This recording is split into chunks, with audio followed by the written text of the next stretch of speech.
সব নামাজের পর বাছাই করা মুনাজাত। প্রথমে নামাজের পর পঠিতব্য সকল তাসবিহ তাহলিল দোয়া ওজিফা পাঠ করবেন। অতঃপর কবর জিয়ারতের নিয়তে সূরাতুল ফাতিহা একবার, সূরাতুল ইখলাস 3 বার, অতঃপর দুরূদ শরীফ কয়েকবার পাঠ করবেন। অতঃপর আল্লাহুম্মা আমিন বলে সিনা বরাবর 2 হাত তুলে মুনাজাত ধরে আপনারা এই দোয়াগুলো পড়বেন। দর্শক, এই মুনাজাতে 3টি উপকার আছে। আপনার সকল গুনাহ মাফ হয়ে যাবে, আপনাকে আল্লাহ ক্ষমা করে দিবেন এবং ক্ষতিগ্রস্ত থেকে রব্বুল আলামিন আপনাকে হেফাজত করিবেন। সুবহানাল্লাহ।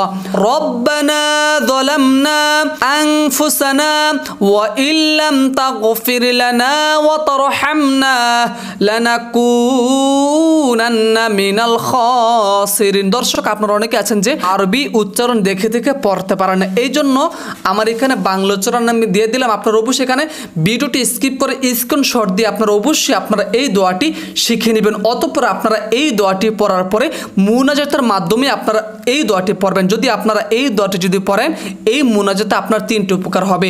দুনিয়াতে কল্যাণ পাবেন, আখিরাতেও কি কল্যাণ পাবেন এবং জাহান্নামের কঠিন আযাব থেকে রব্বুল আলামিন আপনাকে মুক্তি দান করবেন যদি আপনারা এই দোয়াটি আপনারা নিয়মিত যদি মুনাজাতের মধ্যে যদি পড়েন। রব্বানা آتنا في الدنيا حسنة وفي الآخرة حسنة وقنا عذاب النار। দর্শক, এখানে বাংলা উচ্চারণ এবং অর্থ দেওয়া আছে। অতঃপর আপনারা 3য় নাম্বার মুনাজাত, এই দোয়াগুলো পড়ার পরে অবশ্যই আপনারা এই দোয়াটা পড়বেন। এই দোয়া কখনোই আপনারা মিস করবেন না। যে কোনো নামাজের পরে আপনারা অবশ্যই আপনারা এই দোয়াটা পড়বেন। এই দোয়াটা আপনি যদি পড়েন, আপনার সকল দোয়া, যত দোয়া আপনি করবেন, আল্লাহ তাআলার কাছে সমস্ত দোয়া আমার আল্লাহ তাআলা কবুল করে নেবেন। আপনার তওবাকে কবুল করবেন এবং আপনার সকল কাজকে রব্বুল আলামিন সহজ করে দিবেন। খুবই ছোট্ট একটা দোয়া, তবে যারা আরবিতে পারেন না, বাংলা উচ্চারণ দেখে দেখে আপনারা এই দোয়াটা পড়তে পারবেন। রব্বানা তাকাব্বাল মিন্না ইন্নাকা আনতাস সামিউল আলিম ওয়া তুব আলাইনা ইন্নাকা আনতাত তাওয়াবুর রহিম। অতঃপর আপনারা এখান থেকে বাংলা উচ্চারণ দেখে দেখে অর্থ দেখে দেখে আপনারা কি পড়তে পারবেন। অতঃপর প্রিয় মা বোনেরা, এই দোয়াটা আপনারা বেশি বেশি করে পাঠ করবেন। যাদের সন্তান হয় না, সন্তান হবে, সন্তান হলো যোগ্য আমলি নেককার ফরহেজগার বড় আলেম হবে আপনার সন্তান, আল্লাহর ওলি হয়ে যাবে আপনার সন্তান। অবশ্যই আপনারা এই দোয়াটা পড়বেন। এই দোয়াটা আপনি যদি পড়েন, আপনার সন্তান আপনার কথা শুনবে, আপনার সন্তান কখনোই বেয়াদবি করবে না, আপনার সন্তান কখনোই বখাটে হয়ে যাবে না।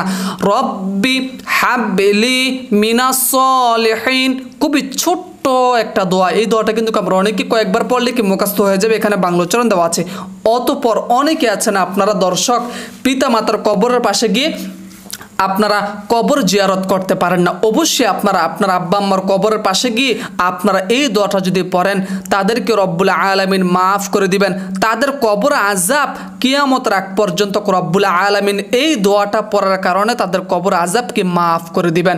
রব্বির হামহুমা কামা রব্বায়ানি সগীরা।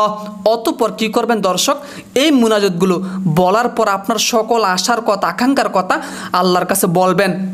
কবরবাসীদের জন্য দোয়া করবেন, যত কিছু আছে আল্লাহর কাছে দোয়া করবেন। অতঃপর আপনারা সর্বশেষে এই দোয়াটা পড়ার মাধ্যমে আপনারা এই মুনাজাতটি সম্পূর্ণ করবেন। সুবহান রাব্বিকা রব্বিল ইজ্জাতি আম্মা ইয়াসিফুন ওয়া সালামুন আলাল মুরসালিন ওয়াল হামদুলিল্লাহি রাব্বিল আলামিন।